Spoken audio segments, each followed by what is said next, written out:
আসসালামু আলাইকুম। এমবিএনও সিম কবে চালু হবে, এমবিএনও সিমের দাম কত টাকা এবং কোথায় থেকে কিনতে পারবেন, এই বিষয়ে যদি আপনি বিস্তারিত জানতে চান তাহলে আমার এই ভিডিওটা শেষ পর্যন্ত দেখুন। তাহলে কিন্তু আপনি বিস্তারিত জানতে পারবেন যে কবে থেকে এমবিএনও সিম চালু হবে।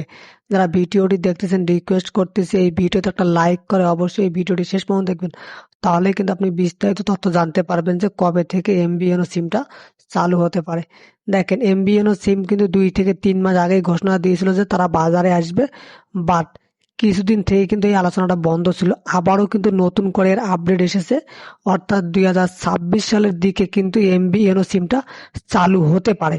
বাট আমার বিশ্বাস যে 2026 সালের মধ্যেই কিন্তু এই সিমটা চালু হবে। এবং এই সিমের প্রাইস কত টাকা হতে পারে, অন্য অন্য সিমের মতো এই সিমেরও প্রাইস 300 টাকা বা এর চেয়ে কম বেশি হতে পারে। বাট দ্বিতীয় যে সুযোগ সুবিধাটা আছে, এমবিএনও সিমের কিন্তু নির্দিষ্ট কোনো টাওয়ার থাকবে না। অন্য অন্য সিম কোম্পানির টাওয়ারগুলো তারা ভাড়ায় নিয়ে তাদের সার্ভিসগুলো দিবে। সেক্ষেত্রে কিন্তু আমরা 45 থেকে 60 পয়সা মিনিটে কথা বলতে পারবো আলাপ অ্যাপসের মাধ্যমে। অর্থাৎ বিটিসিএস যে নতুন সিমটা চালু করবে এর মিনিট বা কল রেট কিন্তু খুবই কম হবে। 45 থেকে আপনি 60 পয়সার মধ্যে কথা বলতে পারবেন, জাস্ট আপনার মোবাইলে ইন্টারনেট কানেকশন অথবা আলাপ অ্যাপসের মাধ্যমে আপনি কথাগুলো বলতে পারবেন। আশা করি বুঝতে পারছেন। যদি ভিডিওটি ভালো লেগে থাকে তাহলে প্লিজ লাইক কমেন্ট করে শেয়ার করে দেবেন। ধন্যবাদ সবাইকে।